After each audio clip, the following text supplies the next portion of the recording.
જીવનમાં બહુ સ્પષ્ટપણે લખવામાં આવ્યું છે કે આપણે જ્યારે ભગવાનના પથ પર ચાલવાનું શરૂ કરીએ એટલે ઈશ્વરની તરફ દૃષ્ટિ આપણા પર જાય.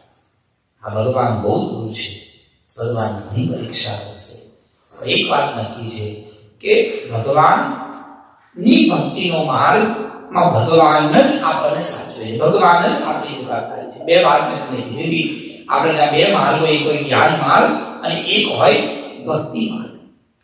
બહુ ધ્યાન આપજો, જ્ઞાન માર્ગ એ વાંદરીના બચ્ચા જેવો છે અને ભક્તિ માર્ગ એ બિલાડીના બચ્ચા જેવો છે. એક વાંદરી એક ઝાડ પરથી બીજા ઝાડ પર કૂદવા જાય, એક કૂદતી હોય ત્યારે એનું વાંદરું જે હોય એ માને પકડી રાખે. જ્યારે માને પકડી રાખે એટલે વાંદરી આમ જ્યારે કૂદે તો વાંદરી બાળક નથી પકડતી, એ બાળક માને પકડે છે. બહુ ધ્યાન આપજો, આ જ્ઞાન માર્ગ છે. જ્ઞાન માર્ગમાં આપણે એક જગ્યાએ બીજી જગ્યાએ જવું હોય, ઈશ્વર પાસે જવું હોય તો ભગવાન કશું જ ન કરે, એ આપણી જવાબદારી. આપણે ભગવાનને પકડી રાખવાનું છે. જો આપણે હાથ આમ ગયા તો ધમ કરતા નીચે પડીએ. બોલો જય શ્રી કૃષ્ણ. પકડવાની જવાબદારી આપણી, કરવાની કોઈ જવાબદારી નહીં, બધું જ આપણે કરવાનું. ઈશ્વર કશું જ ના કરે. ઇસકો જ્ઞાન માર્ગ. અને ભક્તિ માર્ગ બિલાડીના બચ્ચા જેવું. અમારે ત્યાં એવું કહેવાય કે બિલાડીનું બચ્ચું 7 ઘર ન ફરે ત્યાં સુધી બિલાડીના બચ્ચાની આંખ આપો. આંખ ખોલવા માટે બિલાડી એના બચ્ચાને એના મોઢામાંથી પકડી અને ગોળ ગોળ ગોળ ગોળ સારી જગ્યાએ ફેરવા લઈ જાય, ત્યારે બિલાડીના આંખ ખોલે. પણ જ્યારે બિલાડી એ જ તામથી કોઈને બચકું ભરે તો લોહી નીકળે, એ જ તામથી એ જ મોથી નાના બચ્ચાનું મોં પકડે, 7 ઘરમાં ફેરવે, એ બિલાડીના બચ્ચાને કશું જ ન થાય. જ્ઞાન માર્ગમાં જવાબદારી ભક્તની છે અને ભક્તિ માર્ગમાં જવાબદારી ભગવાનની છે. ભગવાન જ એના ભક્તોને ગોળ ગોળ ફેરવે. કંઈ પણ થાય, કંઈ પણ જીવનમાં આવે તો એ જવાબદારી ઠાકોરજીની છે. એને ભક્તિ માર્ગ કહેવાય. અને ધ્રુવ એ ભક્તિ માર્ગના રસ્તા પર ચાલવાનું શરૂ કર્યું. અડધી રાત્રે માને મૂકી બધું છોડી જંગલમાં નીકળી ગયા અને આ બાજુ ભગવાનની દૃષ્ટિ ગઈ કે મારો નાનકડો આટલો નાનો બાળક એ ભક્તિ માર્ગ ઉપર ભગવાન માટે નીકળી પડે છે. એટલે ભગવાનને ચિંતા થઈ. લક્ષ્મીએ ભગવાનને કીધું, પ્રભુ આ બાળક નીકળ્યો છે પણ એને બધી ખબર છે, માર્ગ પર ચાલવાનું આસન પ્રાણાયામ બધી ખબર છે, પણ એક વાત નથી ખબર અને એ છે ભગવાનનો મંત્ર જાપ. બધું છે પણ મંત્ર તો લીધો જ નહીં. બોલો જય શ્રી કૃષ્ણ. કયો મંત્ર જપ કરવાનો? આસન પર બેસવાનું ખરું, પણ મનમાં મંત્ર કયો બોલવાનો એ મંત્ર તમને ખબર જ નથી. તરત ભગવાન નારદજીને આજ્ઞા કરી, નારદજી જાઓ અને આ નાનકડા બાળકને ઉપદેશ આપી આવો. નારદજીના 2 નાના ભક્ત અને 2 મોટા ભક્ત, ધ્યાન આપજો. બોલો જય શ્રી કૃષ્ણ. 2 એવા નાના ભક્ત જે ભગવાનને જમીન પર લઈ આવ્યા, એક ધ્રુવ અને એક પ્રહલાદ. 2 મોટા ભક્ત, એક વેદવ્યાસ અને એક વાલ્મીકી. વેદવ્યાસજીએ નારદજી જોડે જ્ઞાન લીધું અને વેદવ્યાસજી શ્રીમદ ભાગવતની રચના કરી અને વાલ્મીકીજી નારદજી પાસે જ્ઞાન લીધું અને રામાયણની રચના કરી.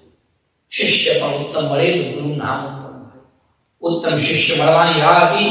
નારદજી પણ રાજી થયા કે આના જેવું ઉત્તમ બાળક શિષ્ય મને ક્યાં મળવાનું.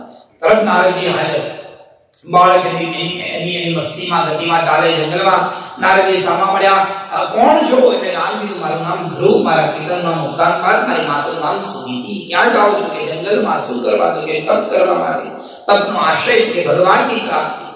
ભગવાન કેવી રીતે મળશે? તો કે માએ કીધું છે એ રીતે મળશે. પહેલી ગુરુ મારી માં છે. કેવી રીતે મળશે? માએ શું કીધું? કે માએ કીધું કે જંગલમાં જવાનું, આસન પ્રાણાયામ પ્રત્યાહાર ધારણા ધ્યાન યોગ સમાધિ ભગવાનની પ્રાપ્તિ. ઈઝી. સમાધિ મળે તરત ભગવાન મળે. બધી વાત સાચી, પણ ધ્રુવ ભગવાન તમે આસન પર બેસશો, આંખ બંધ કરશો તો કોનું ધ્યાન કરશો? કયા મંત્રને બોલશો? કયા મંત્રનો જાપ કરશો? મંત્ર છે તો કે ના, એ તો નથી.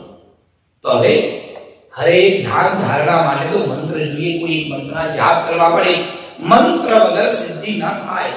એટલે તમે તમારે મંત્ર કોની પાસે મળે? બોલે સદગુરુ પાસે મળે. તરત ધ્રુવ જમીન પર બેઠા, નારદજીના પગને અડ્યા અને કીધું કે હવે ક્યાં ગુરુ શોધવા જવું?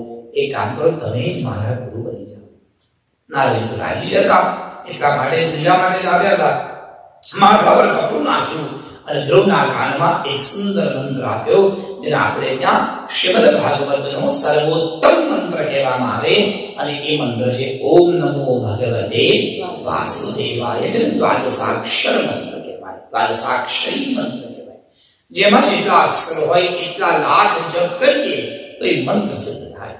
જો ઈશ્વર કૃપા કરે તો જીવનમાં એકવાર 12 લાખ જાપ કરવા જોઈએ ઓમ નમો ભગવતે વાસુદેવાય.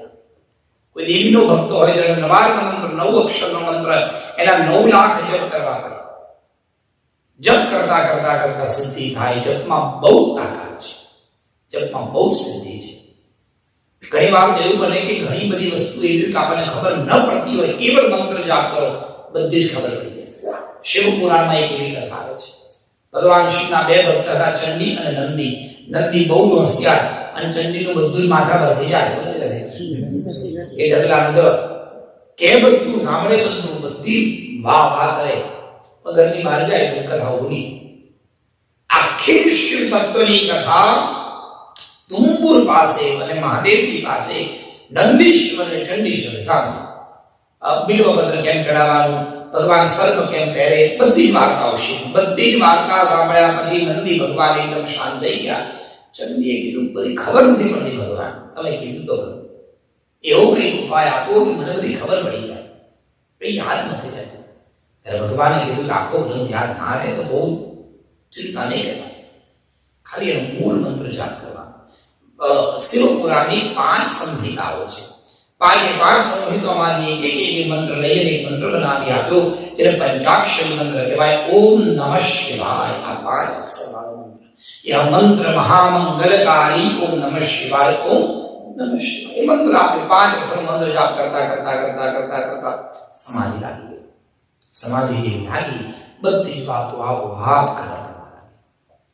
આપણે ત્યાં અલ્ટિમેટ જે જ્ઞાન છે, જે પૂર્ણ એ બધું એક જ છે. ભણવાથી પણ જ્ઞાન આવે અને સાધના કરવાથી